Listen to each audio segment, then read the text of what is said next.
Hello, I'm Isaac Hayes III, founder and CEO of Fanbase. And right now, we're accepting investors in our $17 million round to revolutionize the future of social media. Today, for just $399, you can own 60 shares of stock in Fanbase at $665 a share. Go to startengine.com/fanbase and invest today. While the big platforms have grown too massive and disconnected from their users, Fanbase is building a platform where creators and users truly come first. We've already raised $8.6 million from everyday investors who believe in this vision, and now you can join them. This is your chance to invest in a social media tech company with over 1 million users that is disrupting media by allowing anyone to reach all of their following and monetize their content from day one.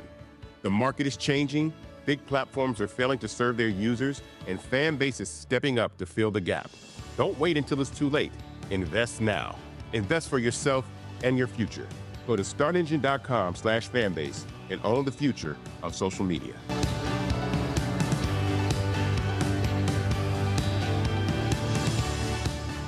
Folks, Black Star Network is here. Hold no punches. I'm real revolutionary right now. Support this man, Black Media. He makes sure that our stories are told. Thank you for being the voice of Black America, Roland. Stay black. I love y'all. All momentum we have now, we have to keep this going. The video looks phenomenal. See, there's a difference between Black Star Network and Black-owned media and something like CNN. You can't be Black-owned media and be scared. It's time to be smart. Bring your eyeballs home. You dig?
Today is Friday, March 14th, 2025, coming up on Roland Martin Unfiltered, streaming live on the Black Star Network. Boy, did Senate Democrats cave in allowing the Republicans' continuing resolution to go through so the government will not shut down. But guess what? A lot of Democrats across the country are ticked off at Democratic Minority Leader Chuck Schumer and the 10 other Democrats that voted with the Republicans. We'll tell you all about it. You'll also hear from House Democratic Leader Hakeem Jeffries. At one point, he was asked, should the Senate get new leadership? His response, next question. Yeah, thousands of people converged on the National Mall in D.C. today to protest actions taken by the MAGA Trump administration they claim are unconstitutional, including lots of alumni. St. Augustine's University alumni are rallying to save the historically black college university in North Carolina. We'll talk with two members of the Save SAU coalition about their concerns regarding the factors they believe are causing the school's decline. The quest to force colleges and universities to classify college players as employees continues. I'll talk to an attorney representing college athletes against the NCAA, who said that, seriously, they drew legal precedents that compare college athletes to unpaid prison labor under the 13th Amendment's slavery exception. Yeah, they sure did. An organization is working to prevent opioid overdose deaths in black communities. We'll chat with an advocate who says access to life-saving medications is unequal. Plus, we'll show you a disturbing video in California that depicts a black girl being brutally attacked by a Mexican-American male student while onlookers, including a substitute teacher, stood by and did nothing. And the continuing erasure of black people and women continues by MAGA, this time in Arlington National Cemetery. It's lots to unpack, and it's time to bring the funk. I'm Roland Martin Unfiltered on the Black Star Network. Let's go. He's got it. Whatever the best, he's on it. Whatever it is, he's got the scoop, the fact, the find. And when it breaks, he's right on time and it's rolling. Best believe he's knowing. Putting it down from sports to news to politics. With entertainment just for kicks, he's rolling. It's on go, roll, y'all. It's Roland Martin, rolling with Roland now. He's funky, he's fresh, he's real, the best, you know he's Roland Martin now.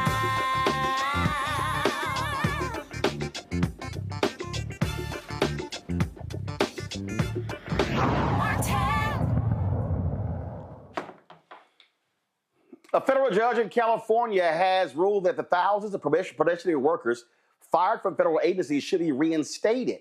Judge William Alsup granted a preliminary injunction in a lawsuit brought by the American Federation of Government Employees. This ruling, issued in the U.S. District Court for the Northern District of California, applies to the fired probationary employees at the Department of Defense, Veteran Affairs, Agriculture, Energy, Interior, and Treasury. Now, the White House, who is supposed to be following federal law, here's this idiot, the press secretary, Carolyn Levitt, where she told reporters when asked if the administration will comply with this court order. Listen. An update on it. Caroline, district court rulings about all the fired probationary workers use the same language here just now that was in the statement about fighting back against that ruling. Do you mean appealing or something else? And does the administration plan to comply with those orders in the meantime? Fighting back by appealing, fighting back by using the full weight of the White House counsel's office and our lawyers at the federal government who believe that this injunction is entirely unconstitutional.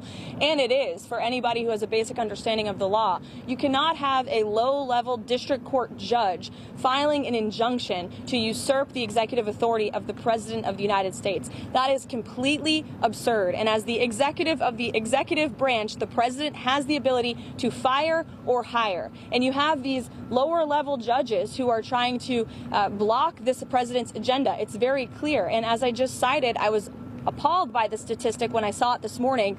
In 1 month, in February, there have been 15 injunctions of this administration in our agenda. In 3 years under the Biden administration, there were 14 injunctions. So it's very clear that there are judicial activists throughout our judicial branch who are trying to block this president's executive authority. We are going to fight back. And as anyone who saw President Trump and his legal team fighting back, they know how to do it. He was indicted nearly 200 times, and he's in the Oval Office now because all of the indictments, all of these injunctions have always been unconstitutional and unfair. They are led by partisan activists who are trying to usurp the will of this president, and we're not going to stand for it. Thanks, guys.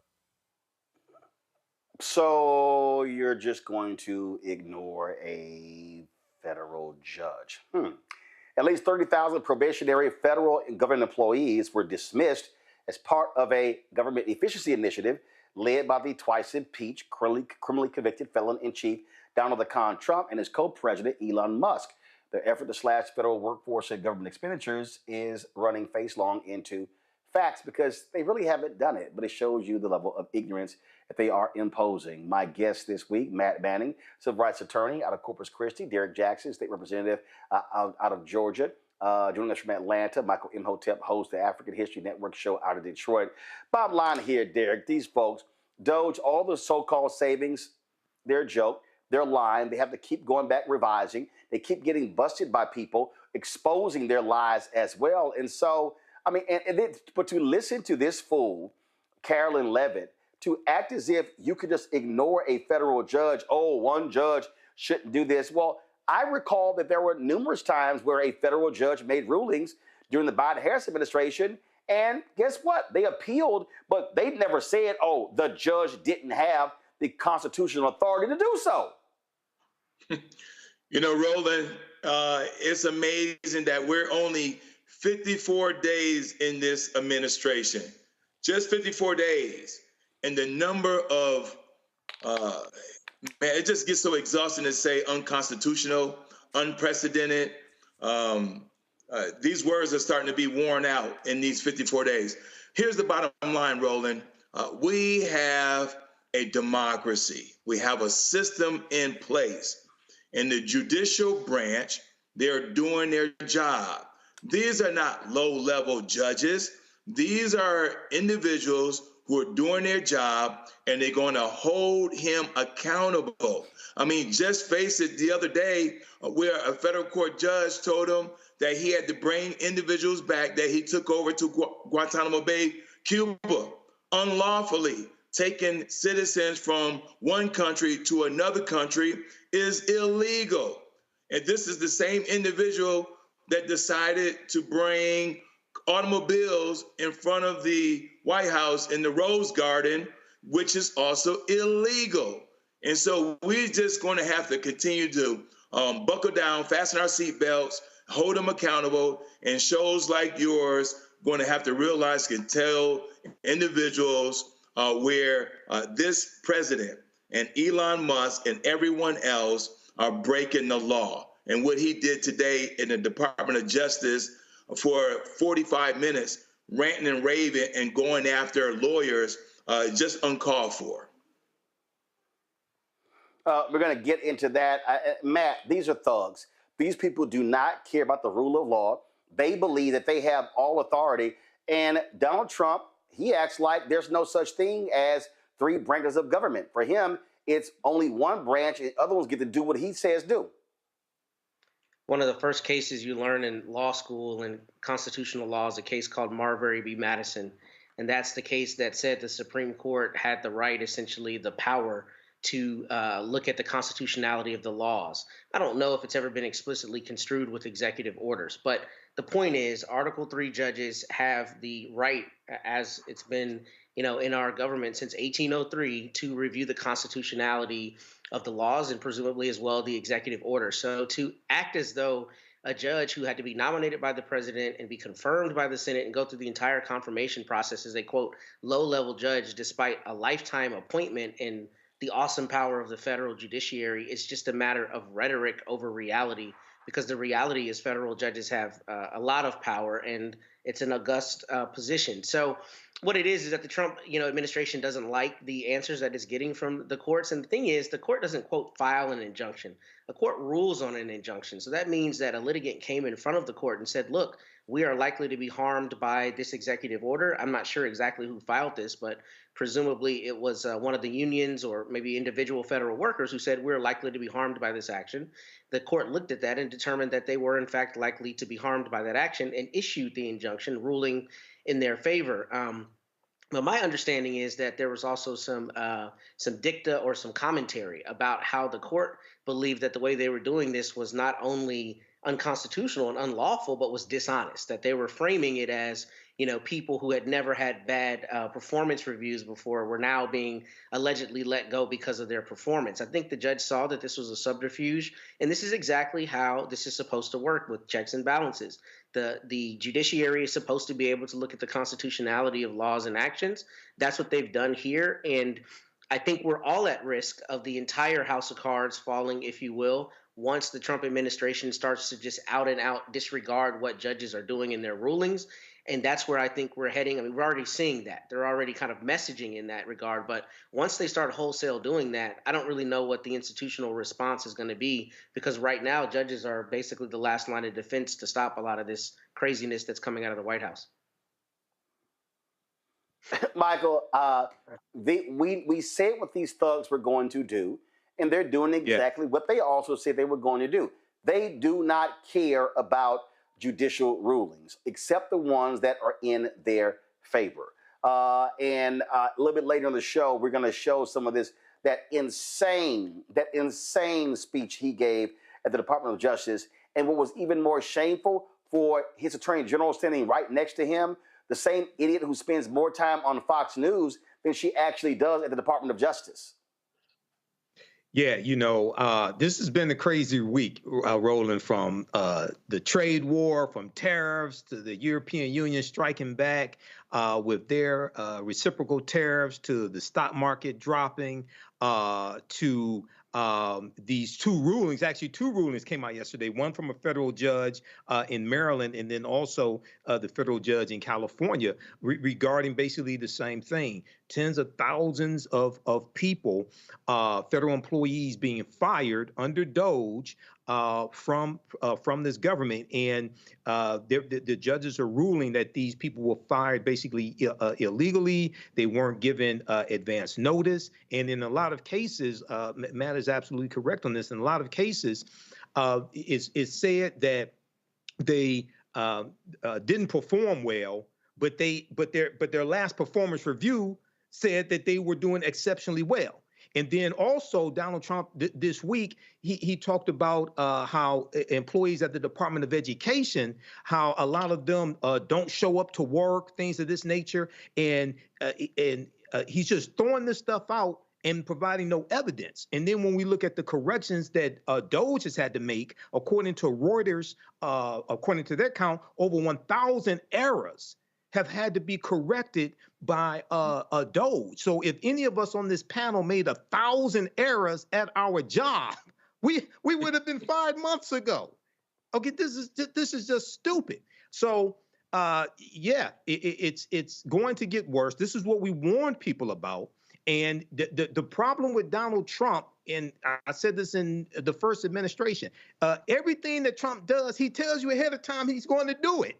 It's just people for some reason didn't believe him. He told you he was going to do all of this. So this continues, but this shows also the importance of judges, especially federal judges. Indeed, indeed. So, you know, these folks, they are thugs, pure and simple. Yes. They don't care about the law, and they just want to do whatever it is they want to do. So a little bit later, we're going to talk about several other things they're doing regarding U.S. Postal Service violating the law. We're going to talk about, of course, that crazy, demented speech that idiot gave today at the Department of Justice. So it's a lot to talk about right now, though I want to go talk about what's happening at St. Augustine's University in North Carolina. Last night, we told you about the university, which entered into a 90-day arbitration process after its appeal for accreditation was denied. The Save SAU coalition, formed in early 2024, is trying to figure out how to dismantle the school's board of trustees, whom they say is the real problem. Save SAU coalition chair Benjamin Johnson and Steve Williams, a national alumni trustee-elect for St. Augustine's University, joins me right now. Gentlemen, glad to have you here. I just don't, for the life of me, I don't understand how St. Augustine's continues to be having in trouble. I mean, we're now going on at least a decade. And real quick, how many presidents have y'all had in the last decade? In the last 10 years, Roland, we have only had one president. 6 have been interim or acting. Well, but that also counts. That's my whole point. So you've had 7 in 10 years. Yeah. You show me any institution, whether it's a Fortune 500 company, a HBCU, a PWI, a community college, or you show me just a regular, ordinary organization or a church. If you've had 7 leaders in 10 years, there's a problem with the people who are picking the leaders, and that's the Board of Trustees. Absolutely. Yes. Absolutely. Yeah. I think the common denominator, Roland, in that has always been the Board of Trustees. They're the only ones that haven't changed. And that's been the issue. And we've brought that up in court or in our court case, and we've basically said that several times. That's been the common denominator, has been the Board of Trustees. Exactly. So let me throw this out, because I asked this question last night. So let's put the trustees back up. So there are 14 board members, correct? In that picture, there's 14. We haven't had the customary number of 15 is what we're, by the state statute, is what we're supposed to have. There hasn't been 15 board members in the last 3.5 years. And in that picture also, Miss Bollinger, George Brooks, and another person is already gone from the actual board. So they've already resigned. Okay, so to your knowledge, do these board members bring in any money? Do they? Okay, is there a minimum? Is there a minimum? Is there a minimum amount that each board member should bring in? Yes. One of the things that we talked about last night was the structuring of the bylaws. And the bylaws in 2013 stated that board members had to give or get, raise or donate $5,000 per board member. That had been restructured. That's it? Come on, 5,000?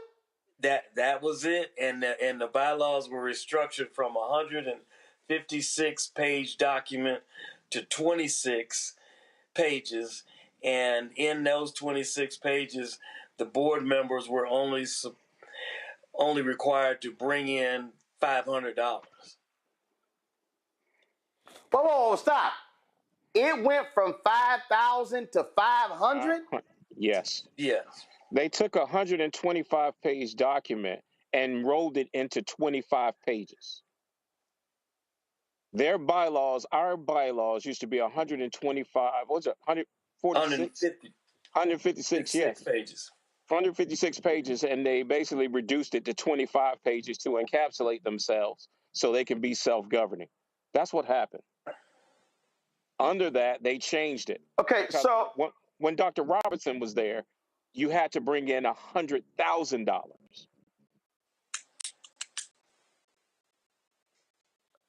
Okay, so okay. Here's the next question: who picks the board of trustees?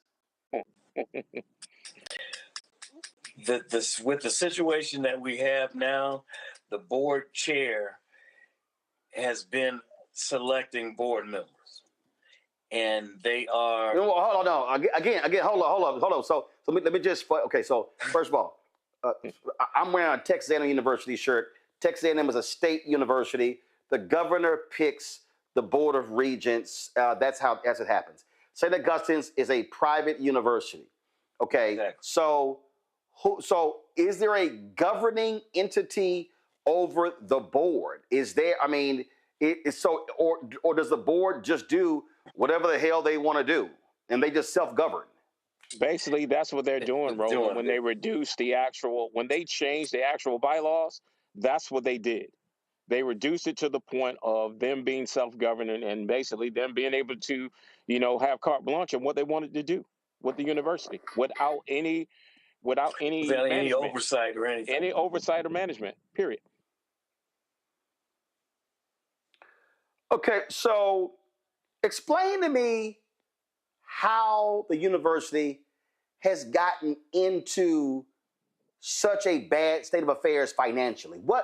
I detailed last night how St. Augustine's got $35 million from the federal government during COVID, $19 million in Cap 1 forgiveness. That means a loan not being paid back, and an additional 15 million. So what the hell happened? Well, Roland, I will say this is that in the Sachs report, in reviewing in the Sachs report, they showed up that there was $10 million unaccounted for. There were 4 items that were brought up in regards to financial management, fiscal malfeasance, fiscal misfeasance, and there was a 4th one, all financial. And in this process in the last 2 years, there were 3 more that were added in regards to just overall governance. So, as you mentioned, that there was basically a total of almost $50 million that was brought into the school, and it is unaccounted for. Historically, there's always been. Hold on. What the hell does unaccounted for mean? Okay, that when there was an audit, they could not. They showed that money came in, but couldn't show where it was dispersed to. That came up in the 2021 audit with BDO, where they basically showed and laid out where over, I think they said above $10 million shipped out, and basically, and shipped out mean wire transfers, 5,000 in increments of 5,000, and the highest being 350,000 were shipped out, and that's public record. So there was no authorization done. There was no oversight. There was no checks and balances. And that's historically what has happened with St. Augustine's over the years. Exactly. There's never been any really true checks and balances, which is why we're in the situation where we are right now. To just put it out there.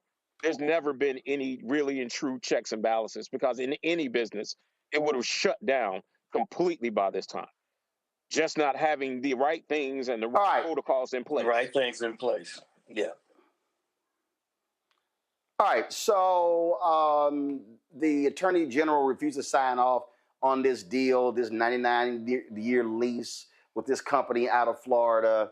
You have folks who are, like they're trying to figure this $7 million loan, 24% interest charged to it.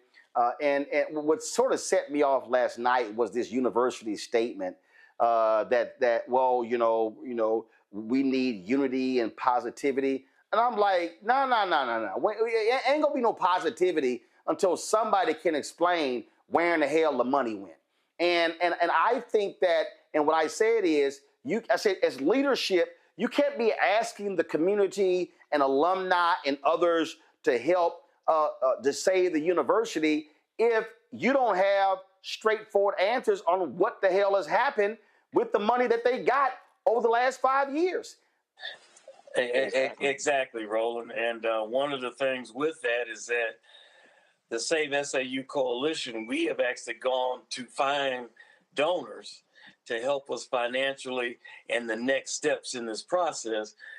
The majority of the donors that we have had relationships with want to give funds, but they will give it with stipulation. One of the stipulations is that the board needs to go. Some of them want the board, all of them want the board gone. Some want the track coach that was fired unceremoniously to be reinstated. There are a lot of things that the university has done that has been unscrupulous, and we have to show that behavior, those people that have done that are gone before anybody will come up and put a dollar in our basket. And I think the main thing, and Ben is right, the main thing that we're focusing on is why. If you're getting a loan for $7 million or $70 million, and you're putting up the entire campus and all the properties, so basically you're talking about $250 million in properties for a $70 million loan, which makes no sense. And if you take it even a step further, when they took the money from Gothic Ventures, they took first $7 million, then they took another $4 million in November. With that $4 million that you took in November, you did not get the school prepped and ready for the students to even return for the next semester. So what did you do with the money? There's no accountability. So that's what's been happening here. And the fact that they've encapsulated themselves behind the bylaws is what we've been fighting. Because real and true merit, they don't have checks and balances. They don't show any receipts, but they still come back to alumni asking for money. Nobody wants to give to a black hole, period. Exactly. And Roland, one piece in talking about the changes in the bylaws. And they made the changes to the bylaws. One of the things that they did is that they created an executive branch and a member branch. And they were able to serve 2 4-year terms.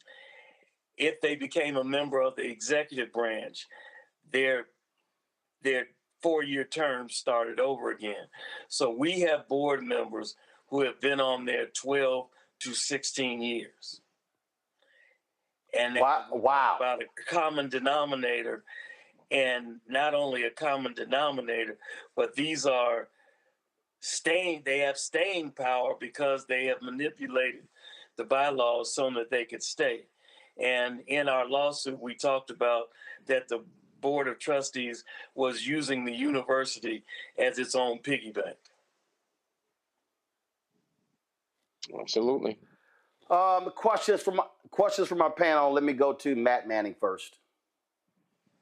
Yeah, so my first question is, what role, if any, does the North Carolina General Assembly play in the governance of St. Augustine? And is there a possibility that the General Assembly can come in and abdicate some of the board's powers? I know we've seen that in other states, and frankly, it usually works against the benefit of the university.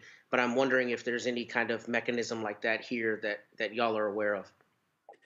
Well, because we are a private institution, we have to adhere to the 501c3 statutes for an educational institution. So the powers and the enforcement powers all lie with the Attorney General's office. Yeah. Now we can put pressure on the legislator to have the Attorney General, as they would put pressure on the Attorney General to do something. So that's where we are in this process. And I think that was our whole reason for going to court, mainly because to show we knew there was a slight possibility on the technicality that we may not win that case, but the merit of our case was very strong. So we took that chance. And basically we lost because of statute. And the statute is you have to be a sitting board member to bring a case forward. Now, me being the actual trustee elect that they haven't seated, and because they knew once they sat me, then this lawsuit would move forward. That's all I can safely assume. But at this point, that's what we've been fighting against. And even the judge, once she saw the merit of the case, she was definitely saddened because she had to side with the statute. But this is what she said openly. This is the part that I hate the most. We're losing because of statute, not because of the merit, period. Derek.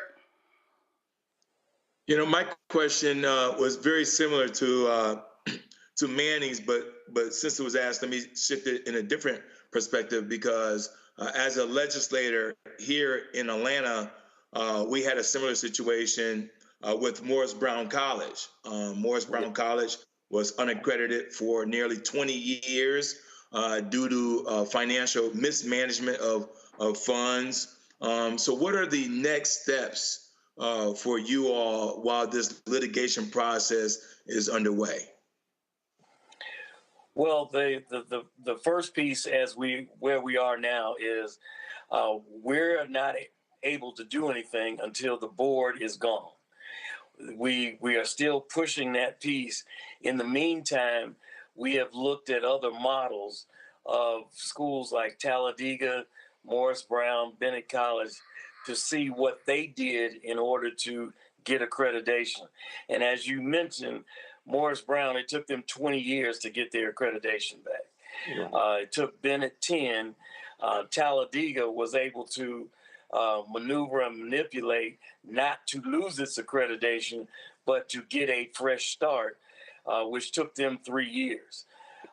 So we're looking at those types of things and putting plans and strategies together for when that board does leave, as we put some things in place. As Ben stated, we're strengthening our actual strategic plan, and we're shoring that up. So as Ben stated that, but additionally, we've already been having conversations with various partners, community partners, other university partners that all say the same thing. Once this board is dissolved, then they would come in and they will be willing participants in helping restore St. Augustine's to its the betterment, basically, and to the future. They know that St. Augustine's is needed in that corridor of Raleigh, and North Carolina as a whole is one of the oldest still left HBCUs in the nation. Definitely, we are fighting, and we're going to continue fighting. Michael? Hey, gentlemen. I had two quick questions, if I could. Number one, with this being this university being a 501c3, I know with generally speaking with 501c3s, they have to make their financials public. Usually, a lot of times, it's on their website for various organizations. Yeah. Does that apply also for educational institutions, for universities? Number one, and number two, how often are audits done? You may have said it, I may have missed it, but how often are audits done, and are those audits made Okay. public as well? Okay. Can I call you Michael? That's fine. Michael, this is really for me to answer this is very disappointing, but I'm going to hit you with the hard facts. One of the reasons that we lost accreditation is because there were no audits done. So they had to, in this process, were manufacturing audits after they were requested. And in losing the accreditation, we were not able to provide the correct number of audits. There's one supposed to be done every year, and as we were on probation, the audits were supposed to be done in a 5-year increments, and they were only able to actually produce 2 or 3, half, but not all of the 5-year audits for the last 5 years. And you mentioned about the information being public. Right. Yes, that is a requirement, and that requirement was not met by our board of trustees. Yes, they don't have minutes. They don't share minutes. They don't even have minutes. Yeah, they don't take minutes at their meetings. Right, they take minutes at their meetings. They don't regularly update the website when new board members have come. Basically, just put blank pages up and things of that nature. And it's just been a game of cloak and dagger with this board of trustees, just to be perfectly honest. Wow. All right. Thank you. Last question. Where are the students in all of this? We went down to Florida and we did a special show at Bethune-Cookman. Alumni and students invited us to do that. What are the students saying with all of this drama going on? Let me tell you something, Roland, and I got to take this one. Yeah. My organization, Falcons Unite, we've been 10 toes down and fighting this board of trustees for the last 15 years. One of the things that we always pride ourselves on is the connection with the students on that campus. And not only just when they matriculate, when they leave. When they leave, they go to other businesses, they look for jobs, they always come to us, right? We've created portals where we can tie them in. Through this process with this administration and this board of trustees, we've had professional therapists that are a part of Falcons Unite give free time. It's been hard. I can tell you, it's been nights where I've been fired up and everybody's on a call fired up. Students have experienced PTSD, trauma. These students have been basically just beat all over and dragged publicly by this administration. And it's sad.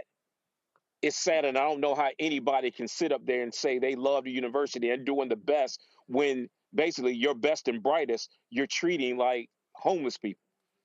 You're basically just not even treating them with any kind of respect or dignity. And it just gets worse.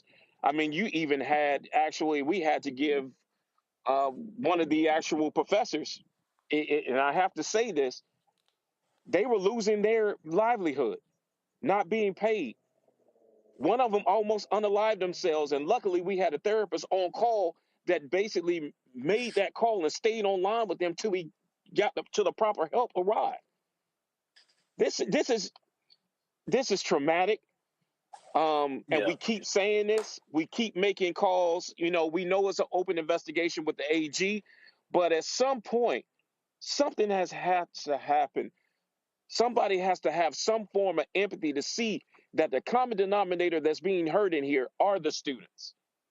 You can take alumni out the way. The common denominator that's being hurt are the students. And to me, that's most important when you're talking about a university and building it back. Yes. When is the next board meeting? When is the next board meeting?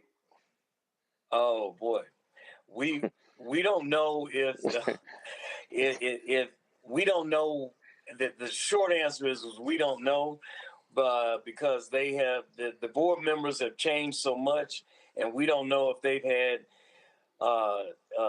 electronic board meetings or because they've split this process where they got an executive board and a member board.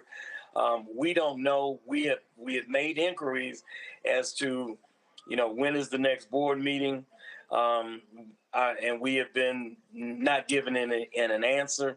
We've asked about the students, how many students are there, what can we do? We don't know the number of students that are currently there on campus. They've gone to virtual learning. The only thing that we get more information from SACS than we do from the institution itself. In a normal process, Roland, they were supposed to, on the website, show when their meetings are. That's the transparency that's supposed to happen. None of that is there. And that isn't happening. That hasn't happened for a while. All right. Well, we hope to get some additional answers from university leadership and this board, and so we'll certainly stay on top of this. Gentlemen, we certainly appreciate it. Thanks a lot. Okay, right, and thank you for having us. Thank you. Folks, going to a break. We come back. We're going to talk about attacks, the effort by Donald Trump, Elon Musk, to now take over the U.S. Postal Service, even though there's an actual law that says they can't. Lots for us to break down. Also, 11 Senate Democrats vote with Republicans on the continuing resolution to keep the government open. And man, a lot of people are hot. We'll talk about that. We'll show you who they are. And we'll also show you what House Democrat leader Hakeem Jeffries had to say. Was not a resounding, support for his fellow Brooklynite Senator Chuck Schumer. That's next. Folks, don't forget to support the work that we do. Join our Bring the Funk fan club. Our goal is to get 20,000 of our fans contributing on average $50 each a year. That's $4.19 a month, 13 cents a day. You want to support us via Cash App, use a striped QR code. This is the QR code right here. Just point your phone to it. You can click the Cash App pay button to contribute. If you're listening, go to blackstarnetwork.com. You can also, of course, send your check and money order, P.O. Box 57196, Washington, D.C., 20037-0196. PayPal is R Martin Unfiltered, Venmo RM Unfiltered, Zelle, Roland at RolandSMartin.com, Roland at RolandMartinUnfiltered.com. We'll be right back. We begin tonight with the people who are really running the country right now. Now, Trump is often wrong and misleading about a lot of things, but especially about history. Donald Trump falling in line with President Elon Musk. In the wake of the unsettling news that MSNBC has canceled Joy Ann Reid's primetime show, The Readout, Roland Martin and the Black Star Network would like to extend an invitation to all of the fans of Joy Ann Reid's MSNBC show to join us every night to watch Roland Martin Unfiltered, streaming on the Black Star Network for news, discussion of the issues that matter to you, and the latest updates on the twice impeached, criminally convicted felon-in-chief Donald Trump and his unprecedented assault on democracy, as well as co-president Elon Musk's takeover of the federal government. The Black Star Network stands with Joy Ann Reid and all folks who understand the power of black voices in media. We must come together and never forget that information is power. Be sure to watch Roland Martin Unfiltered weeknights, 6 p.m. Eastern at youtube.com/Roland S. Martin or download the Black Star Network app.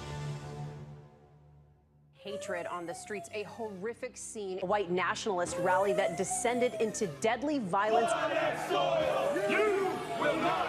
White people are losing their damn minds. As an angry pro-Trump mob storms the U.S. Capitol, we're about to see the rise of what I call white minority resistance. We have seen white folks in this country who simply cannot tolerate black folks voting. I think what we're seeing is the inevitable result of violent denial. This is part of American history. Every time that people of color have made progress, whether real or symbolic, there has been what Carol Anderson at Emory University calls white rage as a backlash. This is the rise of the Proud Boys and the Boogaloo Boys. America, there's going to be more of this. Here's all the Proud Boys, guys. This country is getting increasingly racist in its behaviors and its attitudes because of the fear of white people. The fear that they're taking our jobs, they're taking our resources, they're taking our women. This is white fear.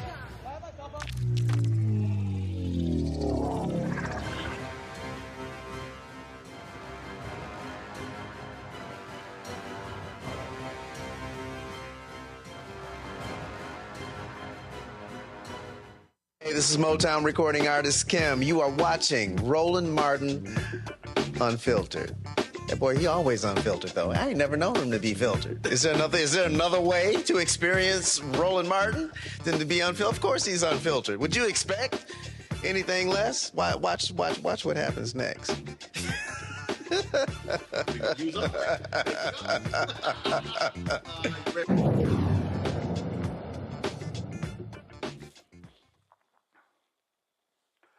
Folks, big changes may be coming to the U.S. Postal Service. Postmaster General Louis DeJoy just signed an agreement with Elon Musk's Department of Government Efficiency.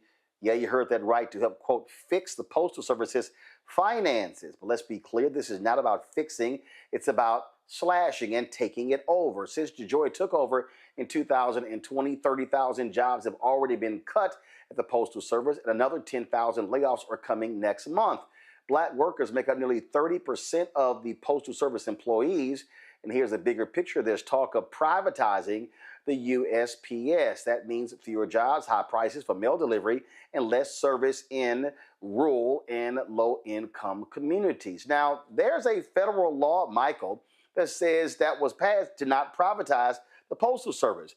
A lot of people, a lot of progressives and Democrats are concerned because guess what? If Trump gets his hands on the Postal Service, that impacts ballots and things along those lines. And so this is something that Republicans have long sought after, but we are seeing that this war is going to be happening there too.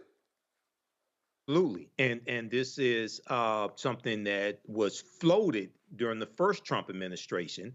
And as you have mentioned, the Republicans, conservatives have been talking about privatizing not just Social Security, but also the U.S. Postal Service as well, selling off parts of it. And this was something that came up during the first Trump administration when you deal with mail-in ballots.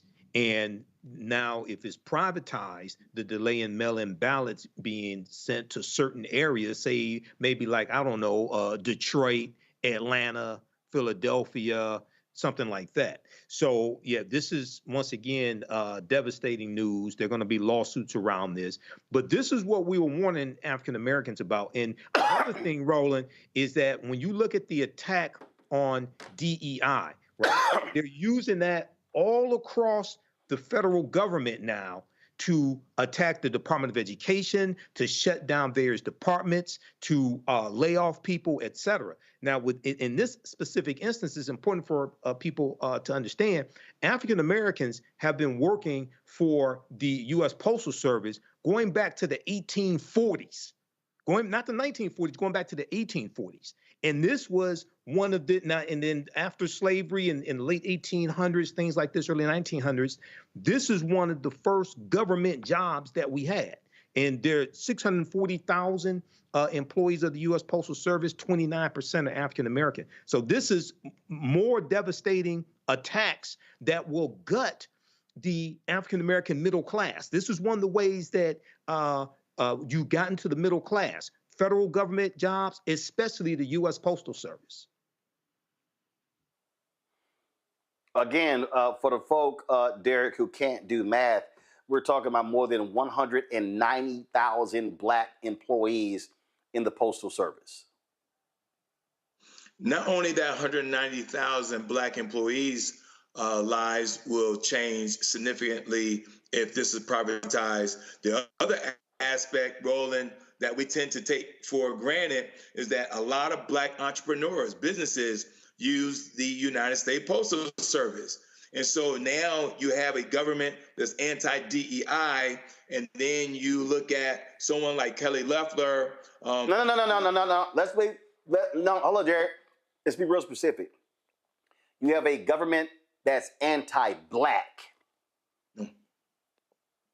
Yes. Go ahead. No, Roland, you're exactly right.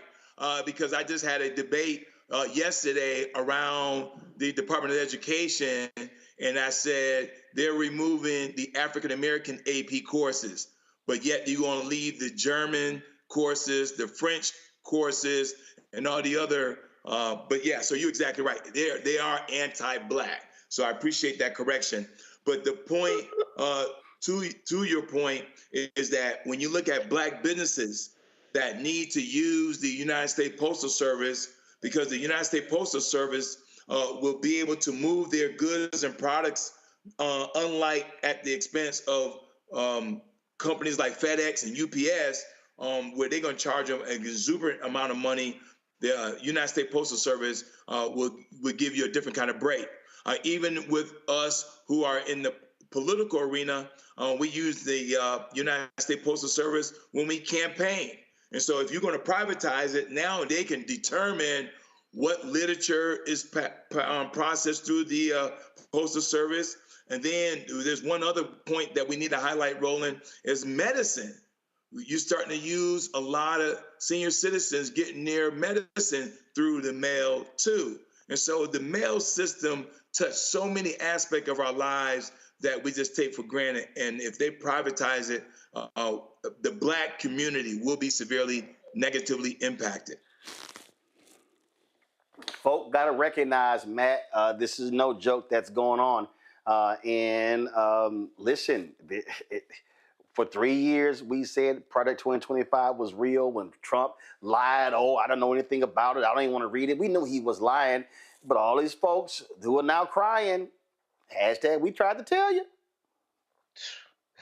Yeah, I mean, they knew what it was, and somehow they thought they would be insulated from the brunt of it. And you see people crying all over social media because they're getting what they voted for.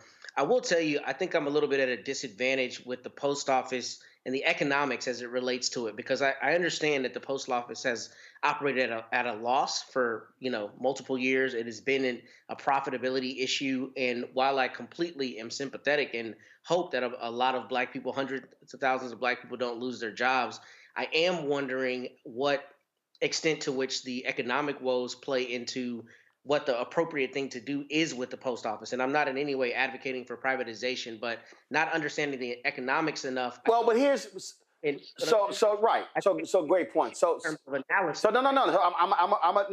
I'm gonna let you continue with it, but I want to put a pin in that right there. Okay. What a lot of people don't realize is that the law was changed where the Postal Service was required to basically front load their pension. And so when you look at, and second of all, it's also a congressional mandate. So when you talk about the delivery of mail service in the country, you're talking about, and this is a part that a lot of people just can't accept. It's a lot of land in the United States. And so when you start talking about going out to rural areas, delivering just simple letters and things along those lines, that's a major issue. You got lots of senior citizens who get their medicine through the post office as well. So in many ways, the post office has operated as a public service, as a public utility. So you have folks who say, well, we need to run it like a business. But see, the problem with running it like a business is when you have a business, so let's just take an airline goes, well, this is an unprofitable route. So what then happens is there are a lot of mid-sized and small towns in the United States that have no air service whatsoever. They may have to drive 30, 60, 90, 100 miles to catch a flight at a major airport. Well, the post office was set up totally different. It was, we're going to deliver mail to these rural parts of the country. So the issue, a huge issue is that it requires a lot of people with the post office.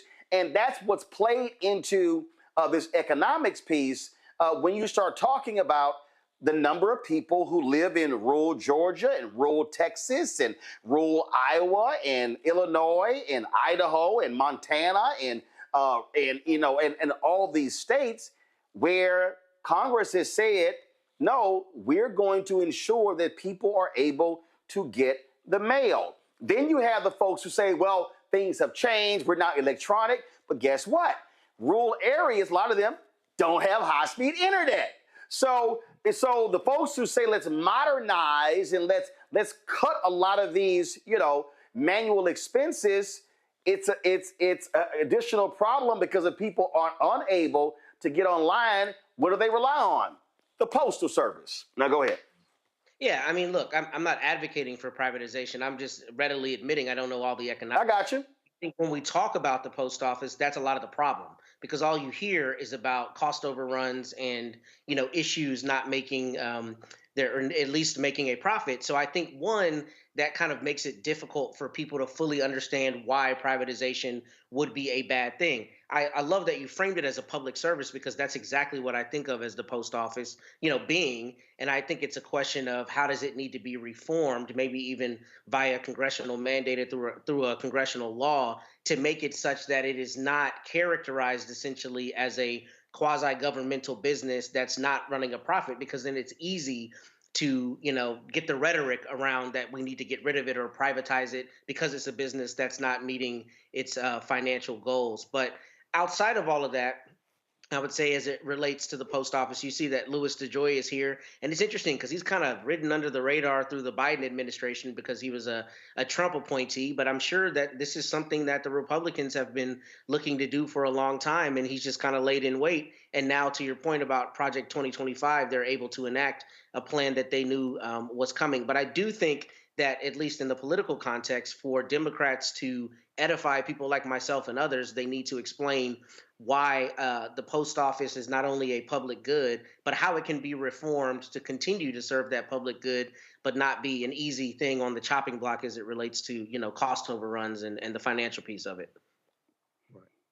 And so here's something here. So in fiscal year 2024, the Postal Service lost $9.5 billion.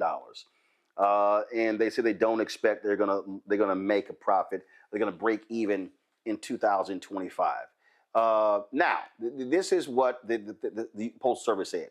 80% of the agency's losses come from fixed costs, which include pension contributions for its retirees and workers' compensation claims for employees injured on the job. All right. Now, here's the issue. When all of a sudden, when they try to raise prices, oh my God, members of Congress lose their minds. People actually go crazy. So they don't have any plans to set higher prices in 2025, but they're looking at 2027. Now, here's one of the issues that, again, we talk about the post office has. One, you have competition between UPS, between FedEx. You got that. Also, the amount of mail that we used to get, guess what? That's dropping. What I mean by that is that when you look at the numbers, we don't get as much junk mail because things have also become digital. The last point is Congress mandates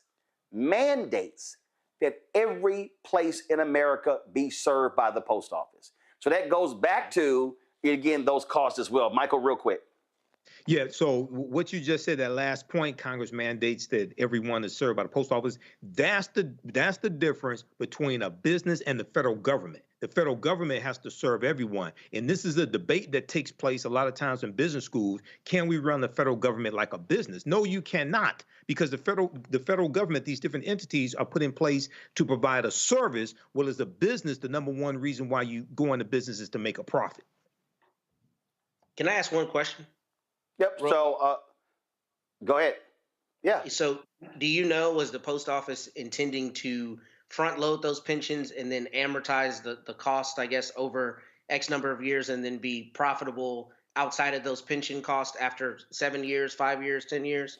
And do you know anything to that end? Let me, actually, I'm gonna address the healthcare piece.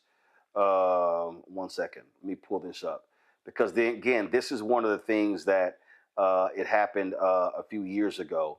So this is a piece right here that it was called "How Congress Manufactured a Postal Crisis," So in 2006, Congress passed a law that laid out massive cost on the Postal Service.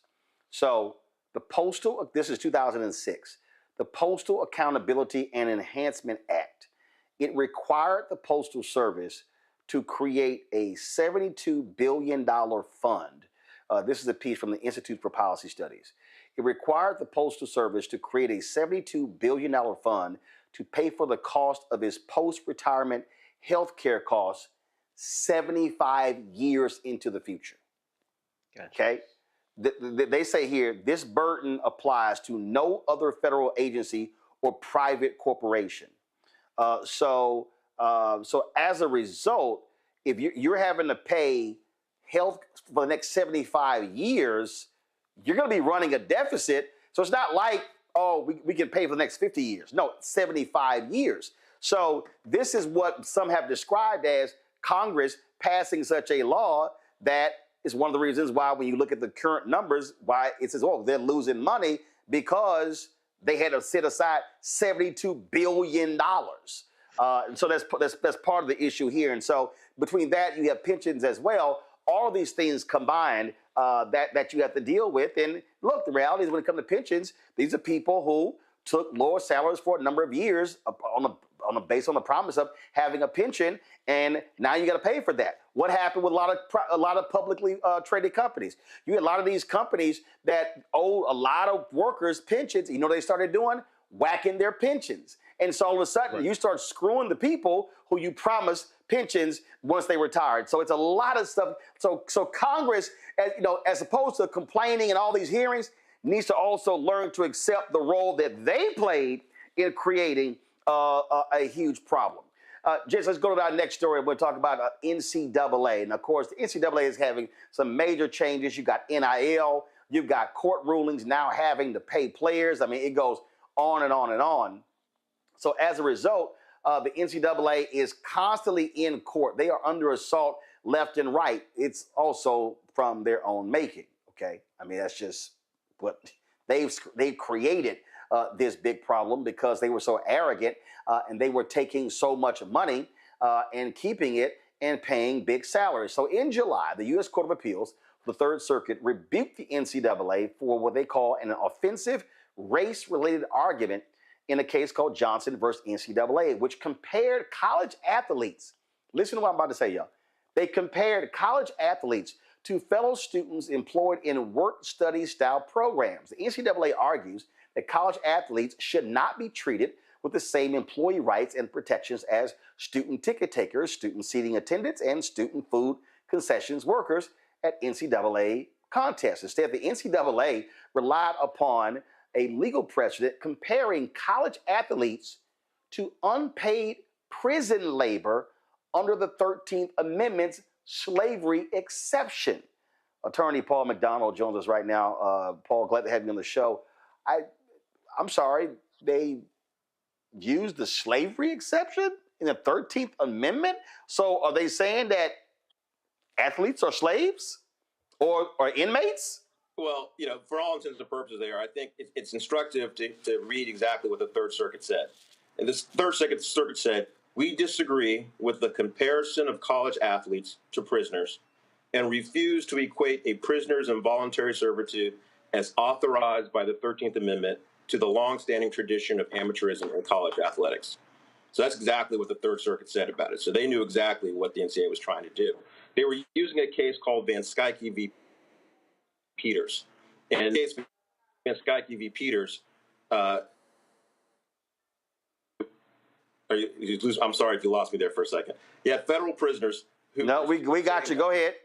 All right. They had federal prisoners who said that under the FLSA, the Fair Labor Standards Act, that they should have employee rights, minimum wage, so on and so forth. But the court in that case, Van Skyke v. Peters, said because of the slavery exception, because as part of your conviction, as part of your sentence, you can be made to do an involuntary servitude, then you can't be an employee. And the NCAA, for 10 years, has been using that case, Van Skyke v. Peters, to say that athletes should not have employee rights like the kids selling popcorn at their games. Well, first of all, for people who don't even realize, the phrase student athlete wasn't created out of, care for the student.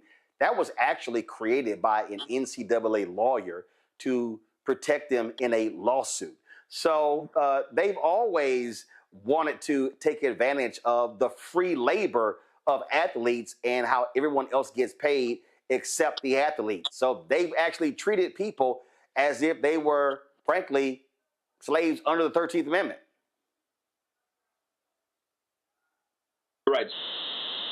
Student athlete was a term that came about to avoid having to deal with worker compensation. Back in the day, before you had some of the safety equipment that you now have, you had even more injuries and even more deaths than you have currently. And so there was an issue of workers' compensation that came up. And so the whole term was created to try to suggest that the athletes were something other than employees. But again, the thing that people have to remember, there are student employees. There have been student employees on college campuses for more than 50 years in work-study style programs. So whether you're talking about someone who's checking IDs in the library, someone who is washing dishes in the dining hall, selling you things at the bookstore, or again, selling you popcorn at the games, all student employees. And all that our case is called Johnson v. NCAA. All we're saying is that athletes deserve to have at least the same limited student employee status as those fellow students. That's it. And the NCAA's opposition, again, is they know better. But the only way they can try to get beyond having the legal test applied is to make this incredibly offensive argument, especially when you consider how many brothers and sisters are responsible for much of what happens in the largest revenue generating sports. Right, we're about to go into March Madness. A large number of the stars we're going to be watching during the tournament are brothers and sisters, and they have the audacity to make this argument comparing athletes to prison labor on the slavery exception. Again, that's not an allegation. That's what the Third Circuit said in its opinion in our case last year. Well, it's interesting you say that. I mean, look, I graduated from Texas A&M University, and I actually worked for 2 years for the Texas A&M athletic department in its video lab. I was paid. I was a student, and I was paid working that. So the football players and the basketball players, all the other athletes in the athletic department, they didn't get paid, but I actually got paid for the work that I did. I was a student. So I mean, those things actually happen. But also, people just also need to understand that, listen, the NCAA has been desperately, they've been ripping folks off. And this isn't just opinion. Who actually said that? The guy who used to run the NCAA, Walter Byers. Right. He wrote a book. He was the longest serving executive director, and he wrote a book laying out how the NCAA has been mistreating athletes since its inception. Yeah, and it's what's interesting today. So now what they're trying to do, they're trying to go to Congress and get the Congress to give them some type of an exemption. Well, a couple of exemptions. The one that's really relevant to our case, they're trying to get an exemption to say that athletes can't be employees. Again, they know full well that there are student employees. So that exemption they're trying to get from Congress, frankly, violates the Equal Protection Clause, because you can't have two sets of students who essentially are the same. Arguably, athletes meet the criteria much more than the kids selling popcorn at their games, right? There's more control. I mean, I think people sometimes forget athletes are the most controlled students on any college campus. And another way of looking at it, consider this. An athlete has to schedule his or her classes around practice times, right? Whereas if you're in work study, your supervisor is required to schedule your work assignments around your class choices. It's a completely different situation. One, this work study student still gets academic benefits from the university. The athlete has academic burdens. Okay, so the athletes clearly meet the standard more. And so if you're going to try to single them out in legislation to say they shouldn't have these same rights, you have an equal protection problem. But the NCAA is trying to do that. They're also trying to get an antitrust exemption, which makes no sense. I mean, if antitrust exemptions made sense, then big tech, big pharma, big oil would have them. Instead, what they ought to do is acknowledge that these athletes are student employees and collectively bargain with them, just like anyone does in any other sport in this country. But they refuse to do that, at least so far. That's because they're trying to protect that huge cash cow so they can keep making the huge, huge salaries. I'm glad you brought that up, because one of the things they always say as to why they somehow can't give the athletes or recognize athletes should have the same rights as the students selling popcorn at the games or someone like yourself who worked in the athletic department. They try to say, oh, we can't afford it. Now, besides the fact they can't afford it is not a legal, legal defense. It also happens to be untrue. Right now we have, people talking about populism in politics, and people have different definitions of what that means, right? But at its core, I look at it in terms of how it's applied here, or should be applied here. You have coaches who are being overpaid. You have extravagant expenditures on facilities you don't need. And then of course the NCAA Division I, by their own reporting in fiscal year 2022, made $17.5 billion, billion with a B, second only to the NFL, more than the NBA, more than the Major League Baseball. And so they have the audacity to come in front of Congress and say, oh, we need you to bail us out because we can't afford to have these athletes making $15 an hour like their friends down the hall from in the dormitory, because it's going to bankrupt us. No, all you have to do is reallocate some of the money you've been giving to all the adults, reallocate some of the money you've been spending on laser tag and other things that aren't unnecessary in the athletic department, and then to the extent that you have smaller schools, after they've done all of that, subsidize them, just like the NBA does the WNBA, or you have luxury taxes in some pro sports. And that takes care of the problem. You can do all of this budget neutral, no cost.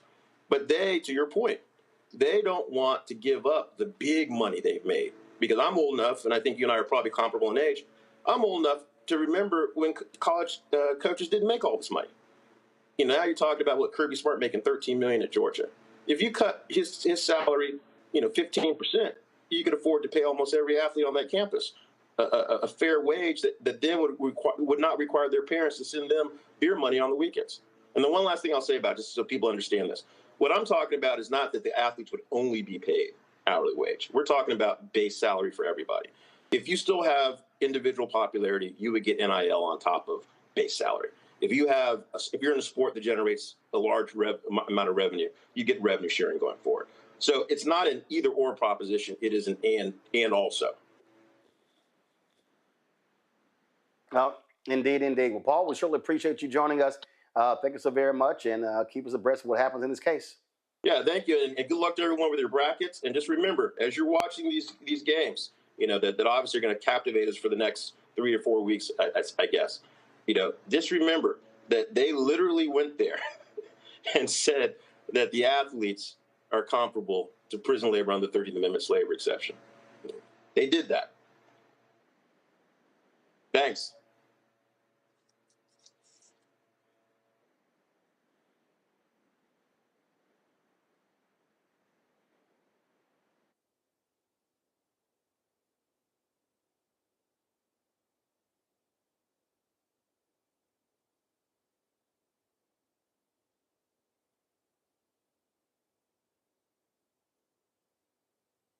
We begin tonight with the people who are really running the country right now. Now, Trump is often wrong and misleading about a lot of things, but especially about history. Donald Trump falling in line with President Elon Musk. In the wake of the unsettling news that MSNBC has canceled Joy Ann Reid's primetime show, The Readout, Roland Martin and the Black Star Network would like to extend an invitation to all of the fans of Joy Ann Reid's MSNBC show to join us every night to watch Roland Martin Unfiltered, streaming on the Black Star Network for news, discussion of the issues that matter to you, and the latest updates on the twice impeached, criminally convicted felon-in-chief Donald Trump and his unprecedented assault on democracy, as well as co-president Elon Musk's takeover of the federal government. The Black Star Network stands with Joy Ann Reid and all folks who understand the power of black voices in media. We must come together and never forget that information is power. Be sure to watch Roland Martin Unfiltered weeknights, 6 p.m. Eastern at youtube.com/Roland S. Martin, or download the Black Star Network app. This week on the other side of change. We're digging into the immigration crisis that's happening here right now. It can impact each and every one of us. We're going to break down the topic of this constitutional crisis that is being led by the Trump administration and what you, as ordinary citizens, can do to speak up and speak out to fight back. This is The Other Side of Change, only on the Black Star Network. When you talk about blackness and what happens in black culture, covering these things that matter to us, speaking to our issues and concerns. This is a genuine people-powered movement. There's a lot of stuff that we're not getting. You get it, and you spread the word. We wish to plead our own cause.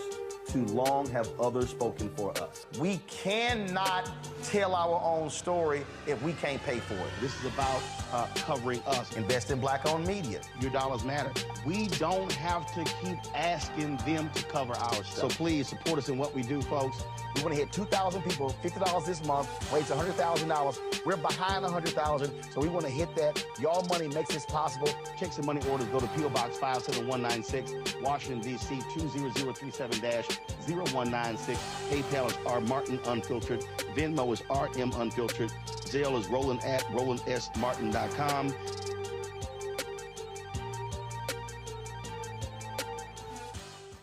I'm Deborah Owens, America's Wealth Coach. Next on The Black Tape with me, Greg Carr. There's a lot of talk about the inevitability of another civil war in this country. But on our next show, we'll talk to a noted author and scholar who says we're actually in the middle of one right now. In fact, Steve Phillips says the first one that started back in 1861, well, it never ended. People carrying the Confederate flag, wearing sweatshirts saying MAGA Civil War, January 6, 2021, stormed the U.S. Capitol, hunted down the country's elected officials, built a gallows for the Vice President of the United States, and to block the peaceful transfer of power within this country. On the next Black Tape, here on the Black Star Network. This is Tamala Mann. And this is David Mann. And you're watching Roland Martin Unfiltered.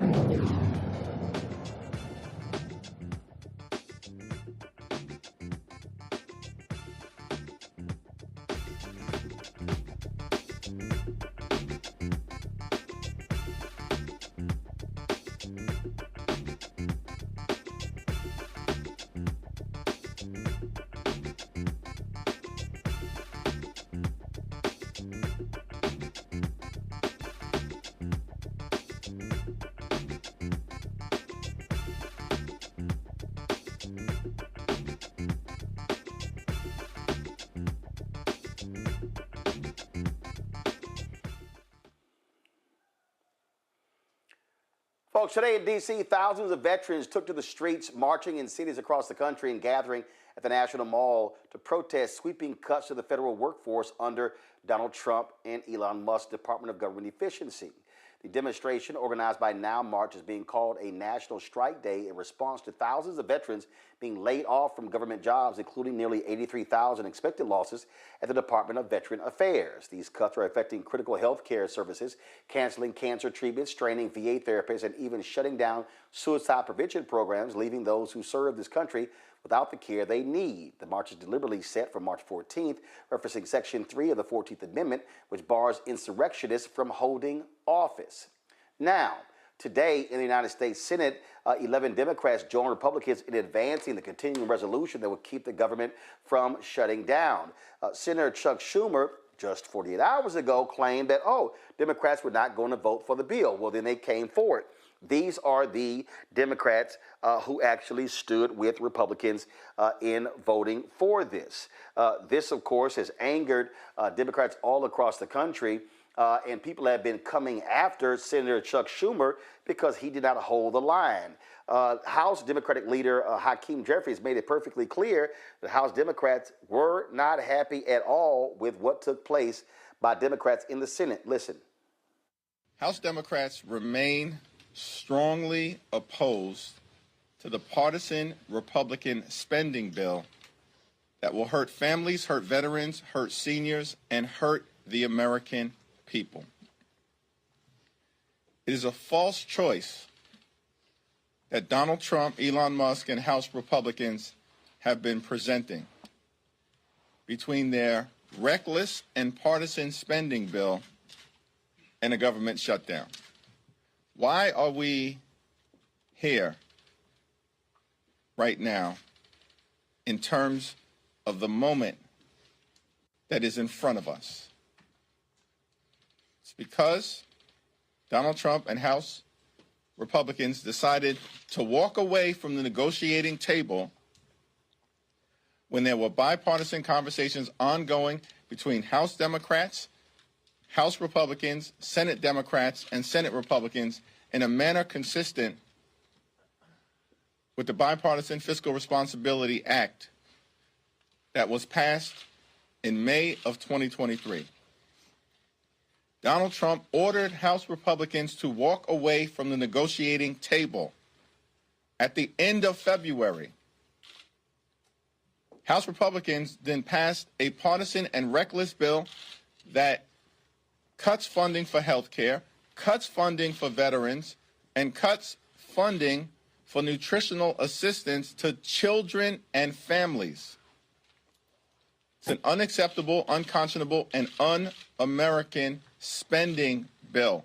That's why House Democrats remain strongly opposed. Donald Trump orders them to walk away from the negotiating table. Step one. Step two, House Republicans pass a partisan and reckless spending bill. And then step three, House Republicans get out of town. Where are they at right now? House Democrats are here. We're ready to pass a 4-week spending bill that keeps the government open and will allow the House and the Senate to negotiate an actual agreement that meets the needs of the American people.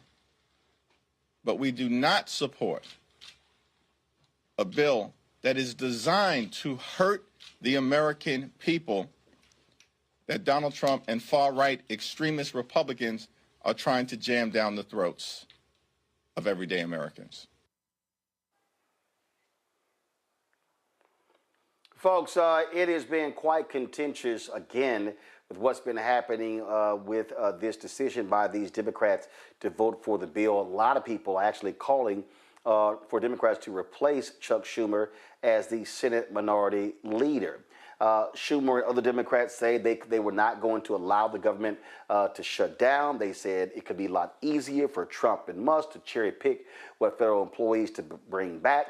But there are others like Senator Cory Booker who said point blank that this is giving more power to Trump and Elon Musk. Even had Senator Raphael Warnock said he wouldn't be surprised if there's a new Senate leader for the Democrats in 2026 or 2028.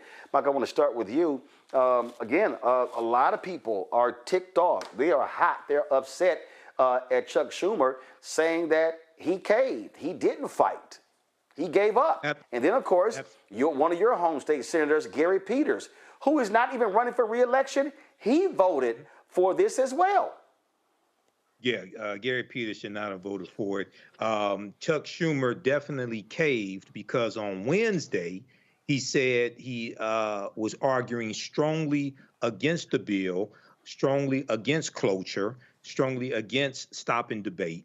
And he was proposing the 30-day continuing resolution, okay, the 30-day bill, so they can continue to negotiate. It's important. So this is wrong on so many levels. Number one, House Minority Leader Hakeem Jeffries is absolutely correct. Donald Trump told House Republicans to stop negotiating with House Democrats, okay? So House Democrats were totally pushed out of this process, and that's why 213 of them voted against this in the House, okay? And this is what they were saying. This is what Alexandria Ocasio-Cortez was talking about last night on Jake Tapper's show on CNN. So, and then in the Senate, there's a disconnect, and you're going to see this. You're going to see this really explode.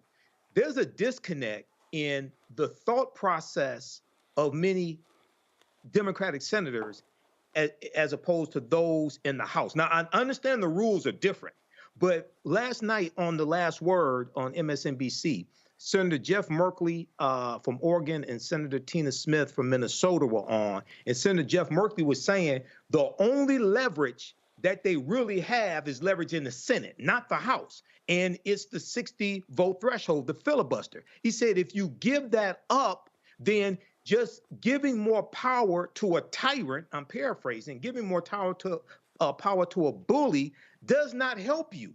They're going to keep punking you. They're going to keep mistreating you. And this is exactly what's taking place. So I think they need new leadership. Senate Minority Leader Schumer needs to be out. And also CNN reported that you have some Democrats that are privately saying that Alexandria Ocasio-Cortez should primary Senator Chuck Schumer as well in 2026. I think she should as well. He's not built for this. He's not built for this fight here. This is a weak punk ass move. This is bitch assness. This is what this is. What do you make of what you're seeing in D.C., Derek? You know, I've been disturbed, Roland, since the 10 Democrats voted to censor Brother Al Green. I've been disgusted with some of the Democrats up in Washington, D.C. In fact, those of us here in Georgia started making phone calls and saying it out loud with our full chest that we need them to stand up. We cannot cede the tools of leverage that are available because when you do that, and listen, Roland, I mean, I've seen it on your show, case by case, when you look at who Donald Trump is, we don't need no other evidence, no more empirical data to say that he's going to do exactly what you anticipate for him to do. And so if Chuck Schumer said, well, if we allow for the government to collapse, they're going to blame the Democrats. They're going to do that anyway, Roland. And so what we got to do is come up with a new playbook. We got to, since Republicans are not showing up in their town hall meetings, then we as Democrats need to show up in their town hall meetings. And we need to explain to those Republican voters and say, that's what y'all voted for, first off. But number two, this is what we're going to do. And we don't need you to get amnesia come next year, because the bottom line is everybody's going to be negatively impacted. This guy is going after Social Security. He's going after Medicaid. He's going after Medicare. He's going after those third rails that we typically just did not touch. But by Chuck Schumer making the move that he did and them other Democrats in the Senate that voted along with him, then they need to understand that they're going to be blamed for this, because they're going to say, well, the Democrats believed in our philosophy. They voted with us. And so they understood that we're going to impact Social Security. They understood that we're going to impact Medicaid and Medicare. And we all know the devastation that's going to occur when you do that. I never understood the thought process, Matt. They're going to blame you anyway. So you fight for as much as you can get, and you don't give up, especially when you have the power to filibuster. That's right. Exactly. Yeah, you stand 10 toes down. I think Michael said it beautifully. I don't need to repeat it. We know what this is. This is fear, and this is people being bitch made, for lack of a better term. But what I don't understand as well is if you're thinking to the midterms, and if you're thinking right now that a lot of Democrats are really frustrated and feel like the Democrats just look weak, why would you take another opportunity to show how weak you are when you can push it? And you cannot cede the control, as Derek just said. I don't understand, or cede the leverage. Because here's the thing that we see Republicans do 100% of the time: exercise whatever point of leverage that they have with no remorse. Why you would not do that here, I don't understand. Mm-hmm.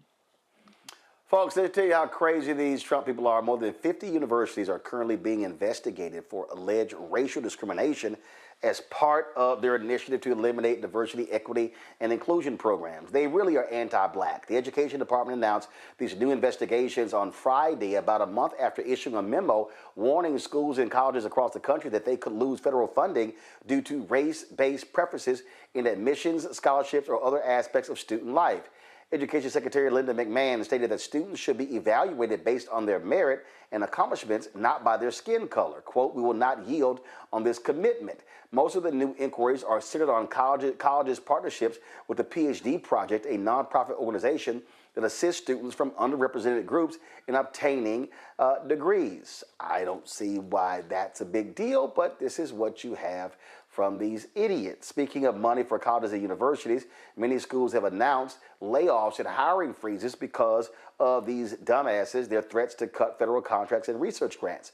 Thursday, Johns Hopkins University said it has eliminated more than 2,200 workers because they lost about $800 million in federal funding.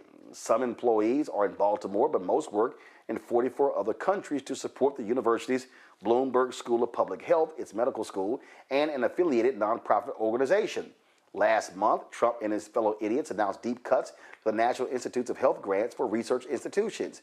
This shift could reduce the money going to some universities by more than $100 million, actually by more than several billion dollars. Some schools already have shelved projects because of the cuts, which have been delayed temporarily by a court challenge. Now, let's go back to, I keep telling y'all how anti-black these people are. They literally are doing some shameful, despicable things at Arlington Cemetery. Okay, let me say this again. We're talking about Arlington Cemetery. Yeah, what they're doing is black, Hispanic, and female service members are being erased from the history. For generations, Arlington Cemetery has stood as the final resting place for more than 400,000 American heroes, a sacred space honoring those who gave everything for the country. But now, the cemetery's website has quietly removed key information, list of notable black and Hispanic service members, lesson plans about their contributions, and even maps marking their grave sites. Officials say this was done under the orders from Trump and Defense Secretary Peter Hegseth, part of a broader push to strip race and gender-related history from military records. Some of these erased names belong to Medal of Honor recipients, men who were denied recognition in their time because of racism, only to be honored decades later. And now their stories are vanishing once again. This black erasure, this is what this is all about, Matt. It's black erasure. They're trying to get rid of the environmental justice departments and the EPA. They're trying to get rid of these things in the Department of Education. They want black erasure. All throughout the federal government, this is an absolute all-out attack on blackness. And I keep saying it, where are these Negro Republicans? Senator Tim Scott, quiet. Congressman Byron Donalds, Congressman Wesley Hunt, Congressman Burgess Owens. They're all real quiet. Yeah, and they kissed every part of that orange butt and don't have any positions in the administration. So, clearly that didn't work out for them on the personal level, which is all that governs most of those people's actions. But you're exactly right. This is about black erasure. And what this is about black erasure coded as a meritocracy argument. Because you notice Linda McMahon didn't say a single word about legacy admissions, right? They didn't say a single word about that. It's about anything that looks like a black person is getting a leg up that some white person is not getting. We're seeing that everywhere. And one of the things I thought was pretty just weak is all of these people who kind of prophylactically have said, well, we know Trump's coming for us, so we're going to go ahead and start changing our DEI or changing how we approach things. But even with the Air Force Academy, or not the Academy, but the Air Force training in San Antonio, they weren't going to teach people about the Tuskegee Airmen because they're afraid that they're going to get in trouble from the Trump administration. I mean, we've reached a level of absurdity that is just unfathomable. But I'm glad you called it what it is, because what we see is a lot of dog whistling. But we know that the truth is that it's about black erasure, and it's about making black less than in all metrics, by all metrics, and in all contexts. Because what they keep saying is merit, merit, merit, but they're making, non-meritorious synonymous with black for the exact point of that black erasure. So I think you're exactly right. And none of this is surprising because we're seeing it across the federal government. That is all anti-black, Derek, pure and simple. And that's what they keep attacking. and they don't want folk to know history. This is what they want. This is what they desire, and it's real clear. And it's real clear, but it's also sad to a level of degree. This hits me personally, Roland. As you know, I'm a retired naval officer, and my first wife that served as well for 27 years is buried in Arlington. She gave her life for 27 years. Okay, and so when you think about this erasure, you can't delete the contribution in the history of Black Americans, right? But this other sad part to this has precipitated down to the state levels. We have a bill right now that we're fighting in Georgia where it says, get this rolling, it says remove slavery, lynching, all that stuff from the curriculum from K through 12. But then there's this and. It says and contributions. So now you don't even want the mentions of Madam C.J. Walker contributions, Ida B. Wells contribution, Thurgood Marshall contributions. So it's one thing to try to eradicate the hatred and the pain of the past, but you also don't want to include the contributions. So what will we look like 10 to 15 years from now? Will we even have mention of Dr. Martin Luther King and Coretta Scott King? Or will we even have mention of the Tuskegee Airmen in the curriculum? And so that's the reason why we got to reject this and we got to fight back, because the future is not only counting on us, Roland, but we also got to deal with this in the present, because as much whitewashing they want to do, they can't, because that which is cemented is our history, because Black history is America's history. Well, what they want, Michael, is they want whiteness to rule, pure and simple. That's what it boils down to. There's no other way to explain this. Yeah, it's white nationalism, white Christian nationalism. This is all laid out in Project 2025. When you read Project 2025, you don't have to read all 922 pages. Just read one chapter. The attack on diversity, equity, and inclusion is all throughout Project 2025, DEI. And for all you dumbasses out there, they keep saying Black people only got 4% of the DEI jobs. You have no fucking clue about what's taking place. Okay, this is a total backlash to the racial reckoning that took place in this country after the death of George Floyd. That's why they're going back, eradicating all the progress made, not just the last 4 years, but also going back to the 1960s. This is why on day 1 or 2, Donald Trump rescinded Executive Order 11246, which is affirmative action. As racist as Ronald Reagan was, he didn't even do that. So when you look at the attack on the Department of Education, Linda McMahon said that Donald Trump's mandate is to shut down the Department of Education. Well, the Department of Education was created by Congress in 1979, signed into law by President Jimmy Carter. And one of the things that it was doing was enforcing the civil rights of students, and it was going after the segregation academies that developed after Brown versus Board of Education. And it was really picking up the fight that the IRS was doing as well. This is one of the reasons why the right wing are attacking the IRS. You got to go back and study this history. And the religious right movement was formed right around 1979 by Paul Weyrich, who co-founded the Heritage Foundation, and Jerry Falwell. And what they did was they redirected all the anger that white Southerners had when it came to fighting against desegregation of the schools. They redirected that into the anti-abortion movement. This is how all this stuff comes together. So this is real. This is what we warn people about. And lastly, the Associated Press has this piece, the first thing that you talked about the images being removed. There's 26,000 images that the Pentagon is removing. It's a purge taking place. War heroes and military first among 26,000 images flagged for removal in Pentagon's DEI purge. They're playing for keeps. This is white nationalism. So we gotta figure out, okay, so what are we gonna do? Are we gonna fight back, or are we gonna be punks? This is the time to put up or shut up. Well, this is why we make it perfectly clear. what is happening before our very eyes. Going to go to a quick break. We come back, Black and Missing.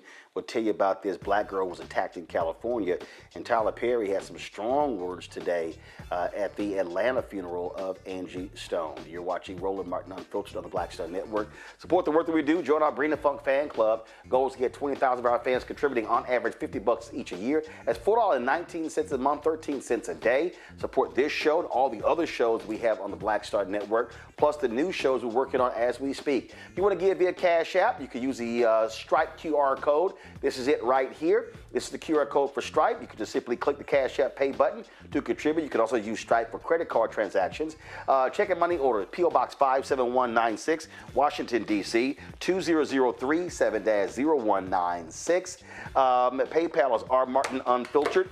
Venmo is RM Unfiltered. Zelle, Roland at RolandSMartin.com. Roland at RolandMartinUnfiltered.com. We'll be right back. On the other side of change. We're digging into the immigration crisis that's happening here right now. It can impact each and every one of us. We're going to break down the topic of this constitutional crisis that is being led by the Trump administration and what you, as ordinary citizens, can do to speak up and speak out to fight back. This is The Other Side of Change, only on the Black Star Network. Next on the Black Tape with me, Greg Carr. There's a lot of talk about the inevitability of another civil war in this country. But on our next show, we'll talk to a noted author and scholar who says we're actually in the middle of one right now. In fact, Steve Phillips says the first one that started back in 1861, well, it never ended. People carrying the Confederate flag, wearing sweatshirts saying MAGA Civil War, January 6, 2021, stormed U.S. Capitol, hunted down the country's elected officials, built a gallows for the Vice President of the United States, and to block the peaceful transfer of power within this country. On the next Black Tape, here on the Black Star Network. Hey, what's up? It's Sammy Roman. Hey, it's John Murray, the executive producer of the new Sherry Shepherd Talk Show. It's me, Sherry Shepherd, and you know what you're watching, Roland Martin Unfiltered.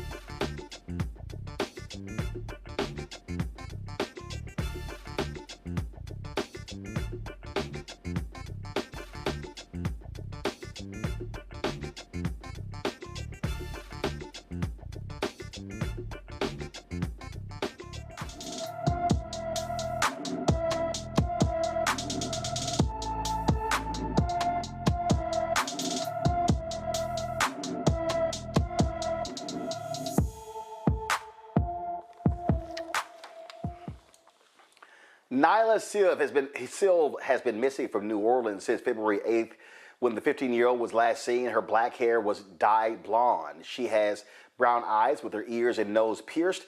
Anyone with information about Nyla Silv should call the New Orleans Police Department at 504-821-2222, 504-821-2222. In California, the parents of a black girl who was violently attacked by a Mexican male student while being subjected to racial slurs are questioning why the substitute teacher did nothing to prevent the incident. The attack took place at Jehu Middle School in Colton, California. In a now viral video, the boy is seen yanking the girl by her braids as other students laugh, with some of them allegedly using racial slurs. The situation escalated when he slammed her onto a desk, rendering her unconscious.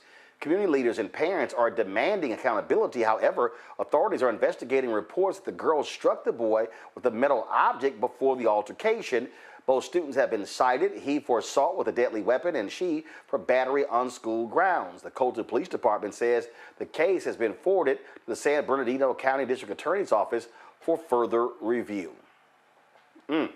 Folks, tonight, a former Texas megachurch pastor, once a powerful figure in evangelical circles, is facing criminal charges. In fact, an arrest warrant has been issued for Robert Morris, the founder of Gateway Church. He's been indicted in Oklahoma on 5 counts of child sexual abuse.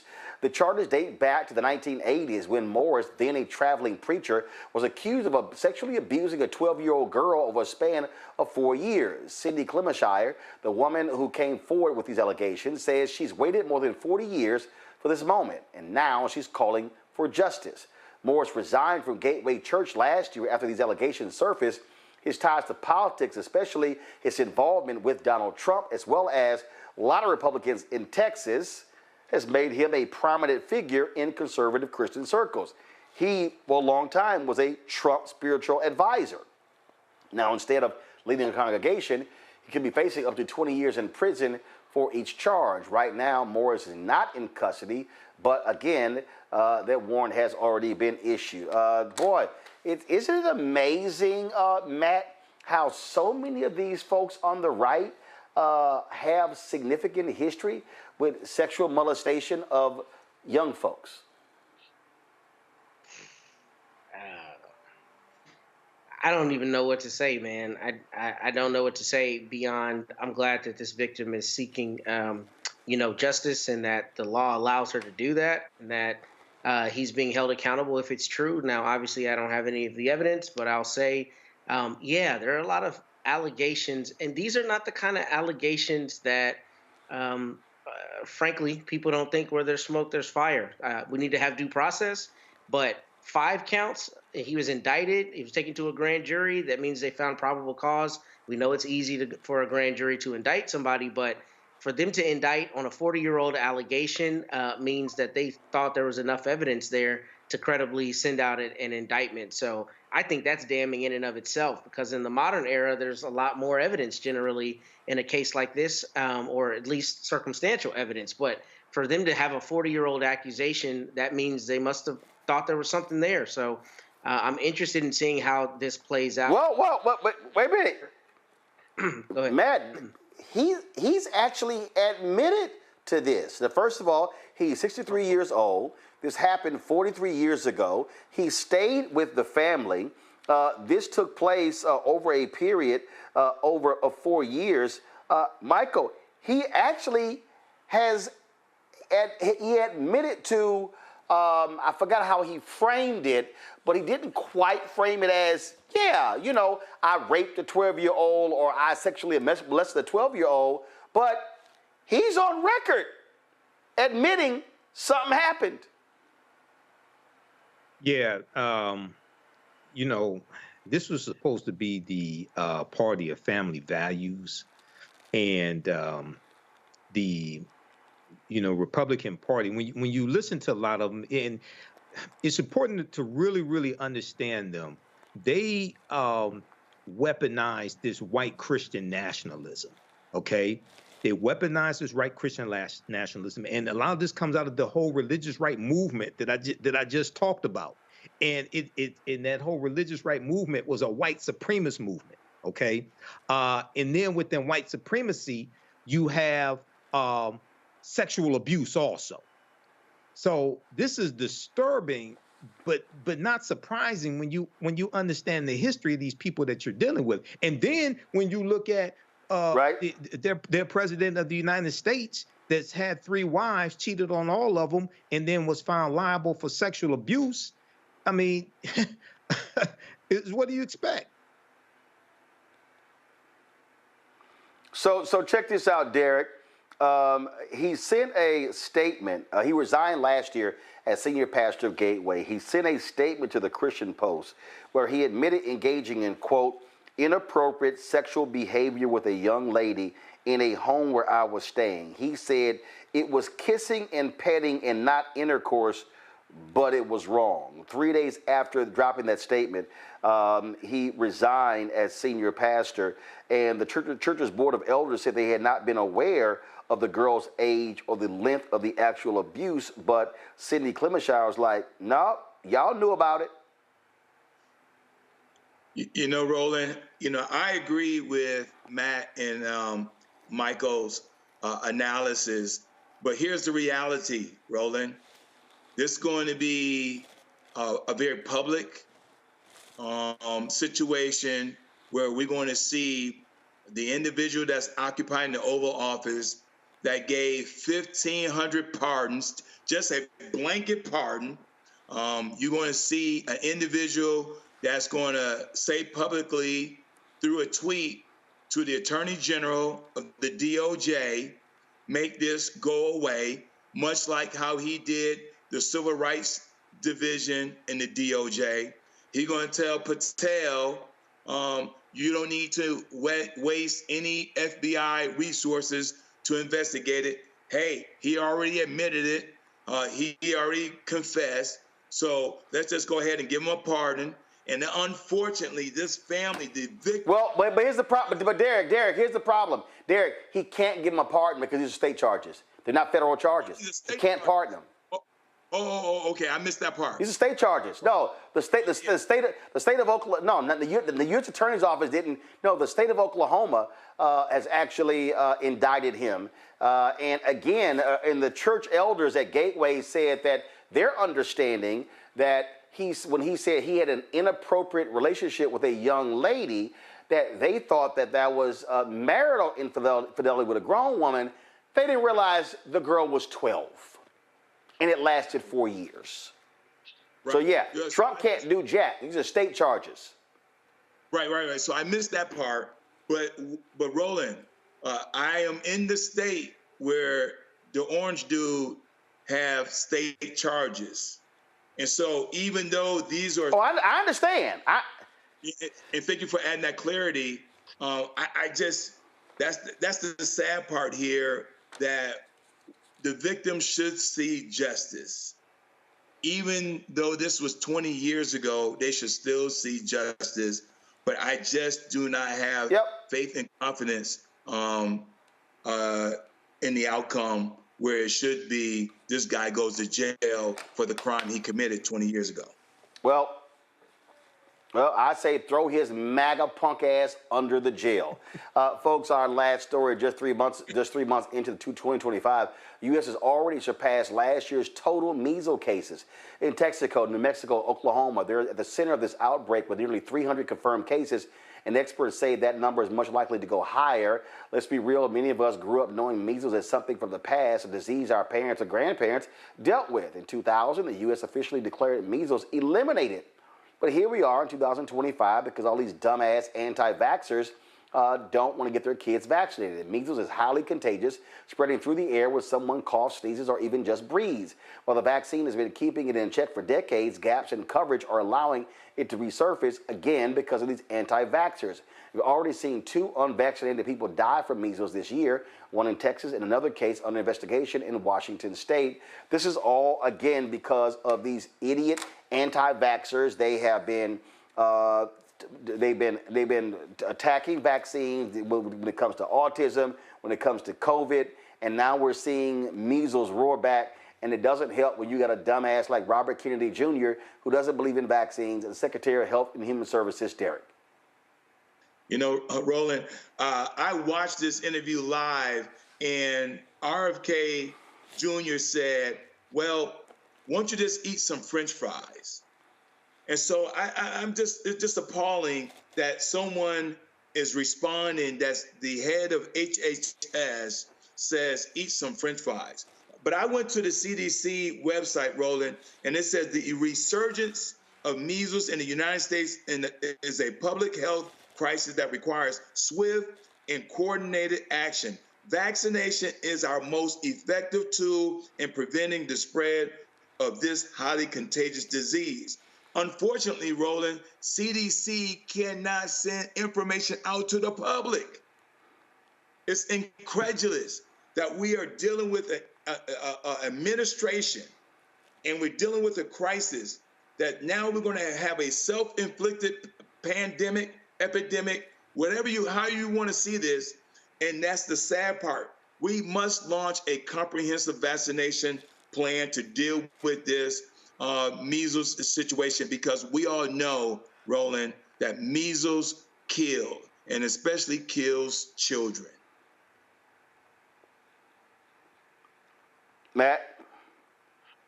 I know this started out in West Texas among the Mennonite population, and I haven't heard much conversation about the religious overtones or religious freedom, or whether that's even being really contended by that population. But it's really just abhorrent that in the modern era, with modern science, with the understanding of the benefits of vaccinations on the whole, that there's such a large swath of people in that community, I guess outside Lubbock, who have elected not to be, vaccinated. And frankly, especially in a state the size of Texas, I know within a week of me hearing about it out in Lubbock, it had made it to my hometown, Austin, which is 7 hours down the road. I mean, it's a vast distance, and it jumps quickly. So it's a sad thing that we're seeing, and I do not trust RFK's leadership with HHS and what he's going to do. But God willing, this finds a quick end. But it's a sad thing, especially as people are beginning to die with something that we know is completely preventable and had been at negligible levels for decades. Michael.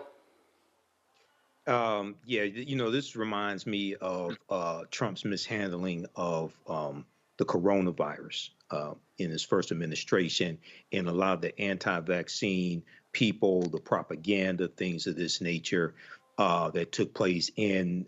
If you can get Malcolm Nance on the show, Roland, because Malcolm some years ago talked about how a lot of the anti-vaccine information is coming from other countries that are adversaries of the U.S.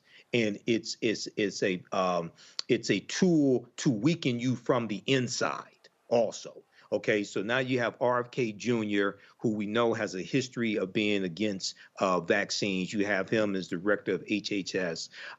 You have the Center for Disease Control. They fired hundreds of people, then they had to hire them back. And then there's a restriction on them putting out public health information as well. All of that weakens America.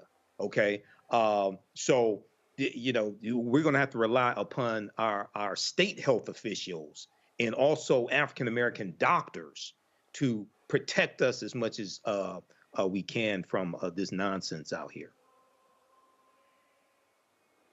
All right. Gentlemen, I certainly appreciate it. Thank you so very much for joining us on today's show. Michael, real quick, you're speaking on the panel. Go ahead.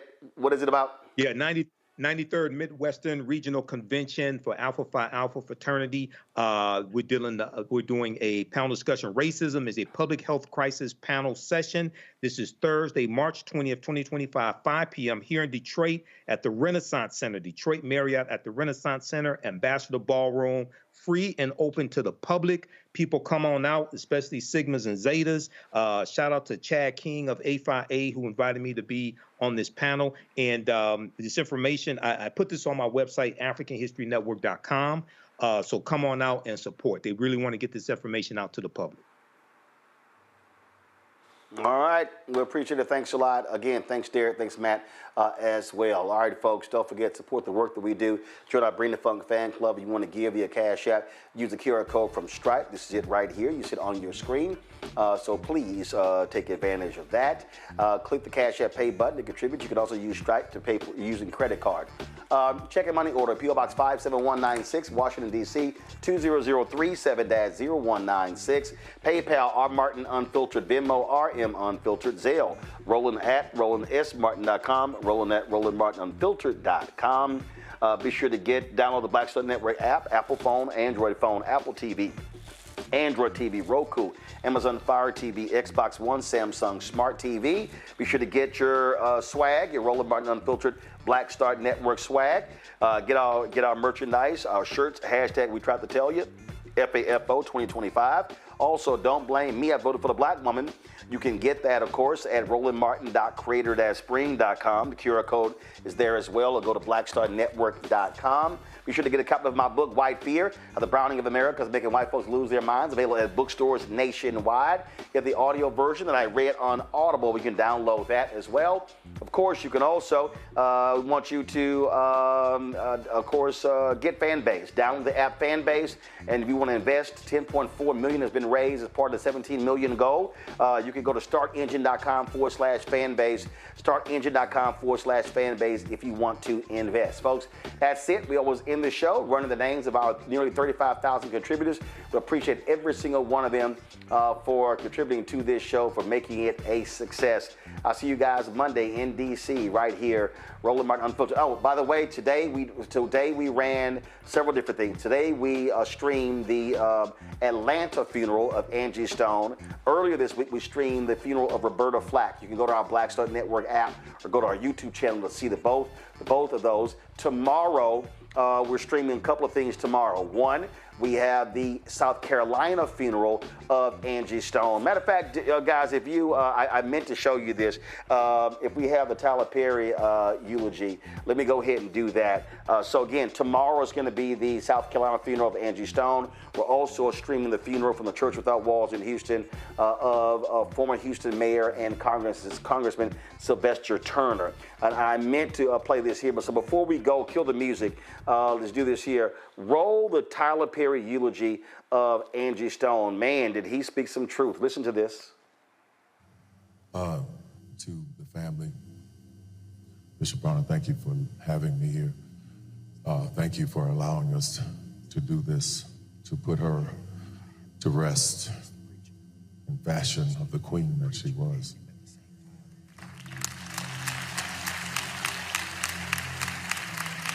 To the family, I want you to know something, especially her children. My mother died at 64, and Angie was a year younger than my mother was when she passed. But in her song, she said, in time, it gets a little better. So my prayer for you is that time is kind to you. Everybody who came up here talking about Angie, I didn't know her like a lot of other people knew her. My experiences with her would be me going to a show or her talking to her. I remember one time she was doing a show at the Civic Center, and I went to see the show, and she was telling me some things that were going on. And she's like, would you come on stage when I sing Brother? I was like, yeah, absolutely. So I'm there, and she's singing the song, just singing her heart out and her soul. Got a text from video from Taraji P. Henson. She was saying, let me tell you a story about Angie. Then I started hearing all these stories about her. Taraji said she had just done Baby Boy, wasn't really super famous. And she heard that Angie was at a club, and she went to see her at the club, and Angie didn't perform, but she came out, and she was like, whoa, I'm so sorry, I came to see you. And she's like, that promoter ain't have my money, so we did. I want to go down the street of those promoters and record labels and people not paying folks.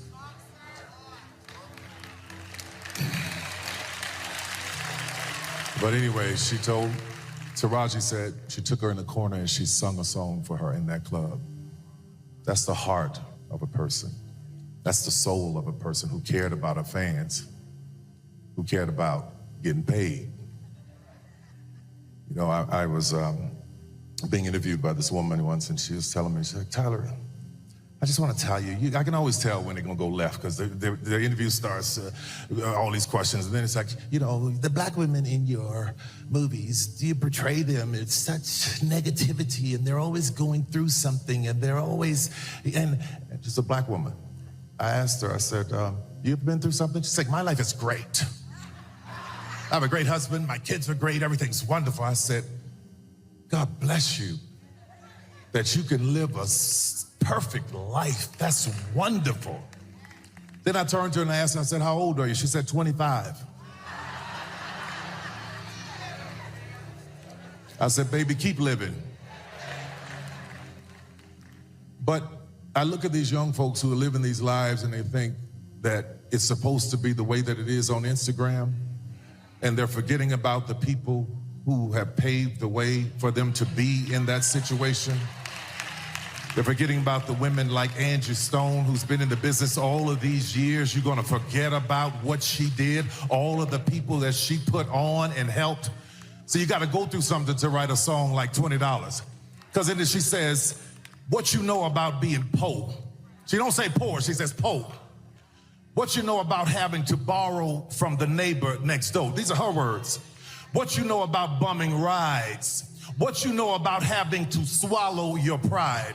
And this is the part of the song that got to me when she said, what do you do when you're through? When you're always helping people and nobody is there for you. Y'all gotta forgive me because I'm angry at the way she was treated. I did not know all the things that she was going through. Recently, I found out because I'm not on Instagram. I'm not being hooked and manipulated by an algorithm telling me what to think and how to feel.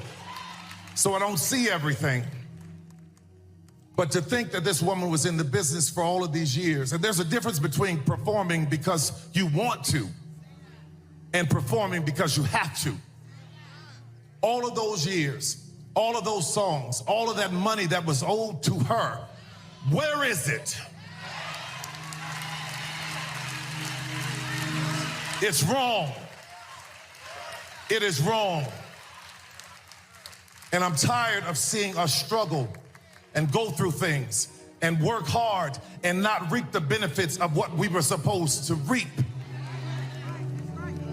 But you got to be careful when you start mistreating people, especially children of God, because the Bible says, touch not my anointed and do my prophet no harm. And I'm going to tell you something. This woman was a prophet. She prophesied and preached her own eulogy. What am I talking about? In her song, No More Rain in This Cloud, she says, my sunshine has come. And I'm all cried out. There's no more rain in this cloud. And many of you may not know this, but I'm a pilot. And when you are a pilot, the first thing you study is the weather. And I learned about clouds. And what a cloud is particles, air and particles. And when the rain gets in that cloud and the particles get too heavy, it becomes to rain. It drops to the ground. It falls. It is just like our souls. We hold so much in. We hold so much pain. We hold so much that it has to come out of our eyes as tears. But the beauty of what she was talking about is when a cloud has no more tears, it dissipates. It's gone. But if you listen to that song again, there's a part that I want you to really, really listen to. She said, what goes around comes around. What goes up must come down. The things you do come back to you. And then she said, y'all believe that? She was preaching, y'all. I can take you to the word where in Galatians it says, be not deceived. God is not mocked. That a man soweth, he shall also reap. This woman sold good things to people. She sold kindness to people. She sold joy to people. She sold love and her voice to people.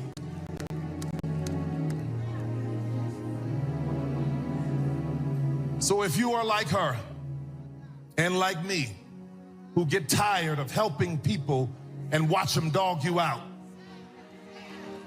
if you are like her and like me, I'm going to tell you this. Don't stop doing good. Don't stop being kind. Be not weary in your well-doing, for in due season you will reap a harvest of blessings. God bless you, family. God bless you, Angie. My heart, my soul is with you. I'm so glad that there's no more rain in your cloud.